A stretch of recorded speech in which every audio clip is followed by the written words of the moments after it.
Hey Hans, do you know what a banana peeler is? I can't seem to find it. Yeah. What do you mean, yeah? You were the last one to use it. Where did you put it?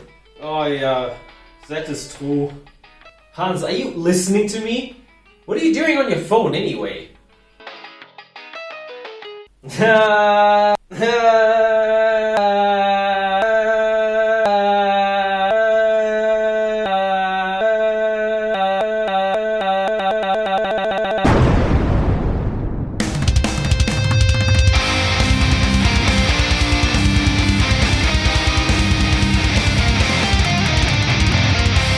Hello and welcome.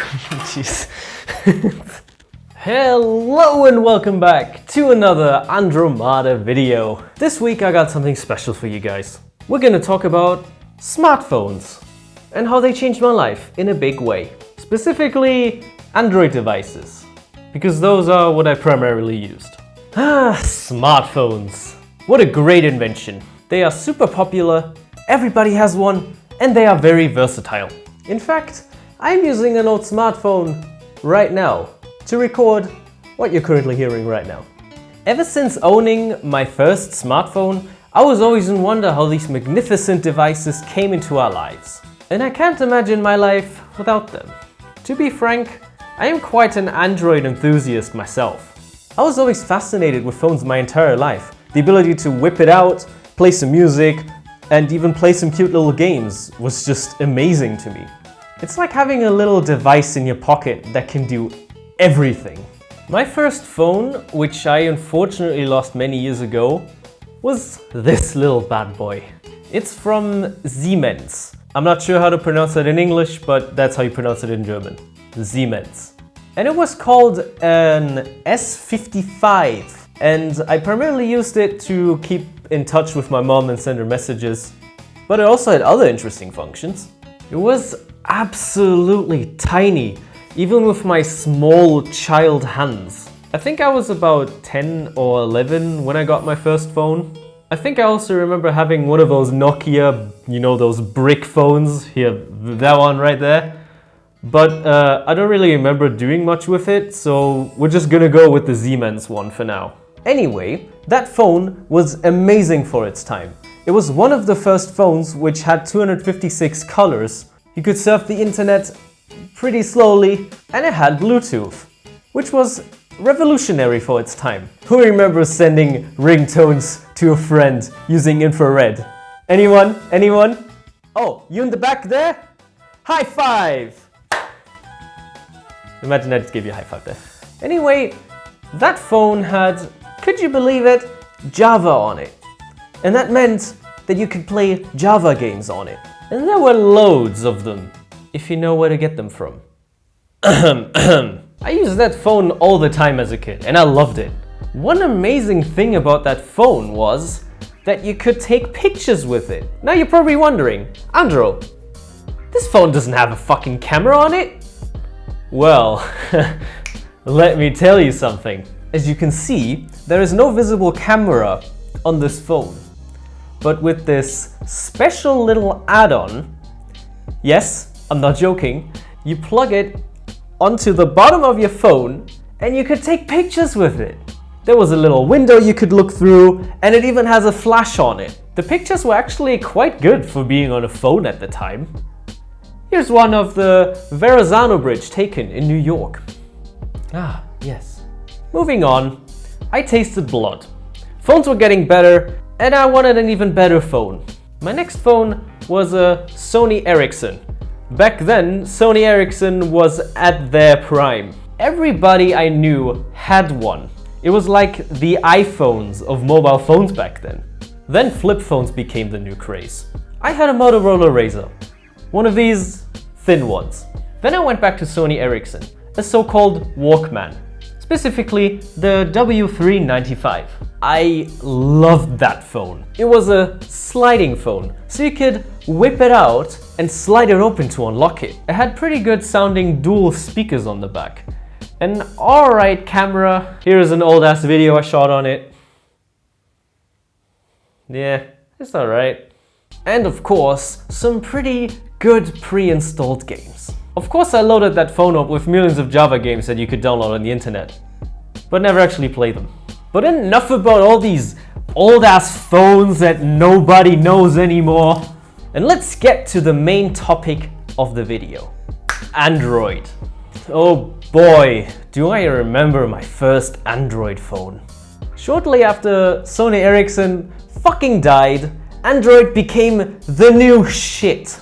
Obviously, iPhones were popular at the time, but they were too expensive and I never really wanted one anyways. But that's a topic for another video. Don't forget to subscribe for the inevitable Android versus iPhone debate. So, my first Android phone was this bad boy right here, the Google G1. Even though it said Google on it, it was manufactured by HTC, and the device is universally known as HTC Dream. Touchscreens were the new thing. Instead of having to actually press a button to go from A to B, why not just use your finger to just press on it? They sold like fucking hotcakes. Suddenly everyone had a touchscreen device. If you still had a flip phone then, you were old news. Back to the G1. Touchscreens were new, but they didn't want to risk people missing actual buttons to press. So what did they do? Slide action, baby! There's a whole QWERTY keyboard hiding under that screen. I actually really liked it. It was nice to type on, and I had the convenience of having an Android phone, but still the old feeling of pressing actual buttons. But this isn't what this video is about. You know what I'm about to say, don't you? Let me cut to the chase and talk about the 3 magic words of Android phones at the time. Google Play Store. Holy fucking shit. You're telling me I can open up one app to get literally unlimited other apps, and most of them were free? And the games. Oh my god, the games. Angry Birds, Cut the Rope, this weird game where you control a marble and you have to tilt your phone to get it in the right hole, and it would make really realistic sounds and vibrations as the balls hit the wall. Oh my god, it was amazing. I spent countless hours just downloading and trying out app after app. I was addicted. At the time I thought, wow, how good are phones right now? Can they even get better? And faster? And bigger? I thought, no, of course not. How can a tiny device like this do things that a computer can do 10 times better and faster? Boy, was I wrong. I was so wrong. I went from a Google G1 to a Samsung Galaxy S3 to a Samsung Galaxy S6 to a Samsung Galaxy S7. I skipped some generations because I would have my phones for multiple years until they'd be running super slow. Then I would just root them, maybe install a custom ROM, and use them for another 1 or 2 years until they would completely give up. This is what I love about Android phones.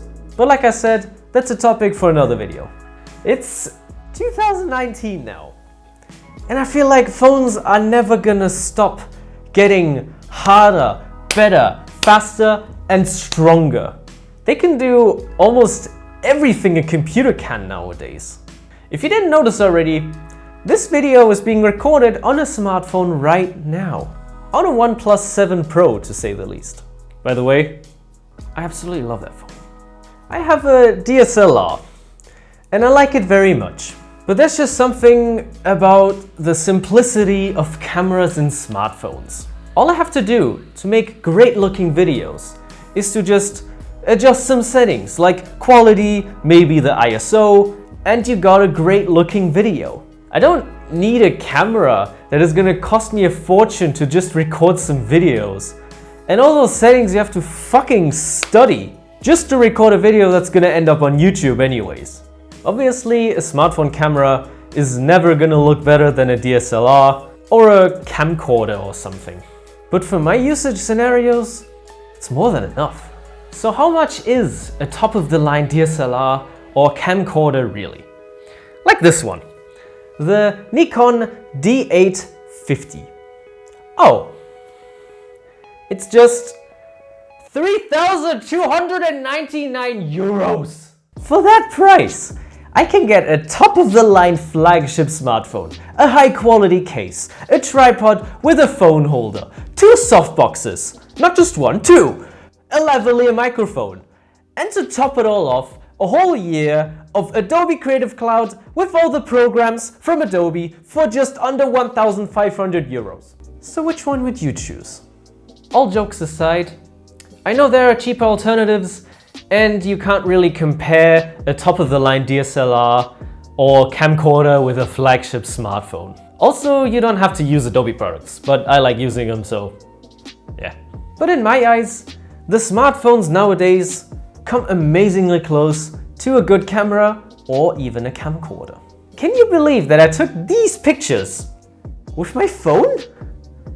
Hell, I could even record in 4K 60 FPS if I really wanted to. I don't, but I could. Wow, I went off on a tangent there.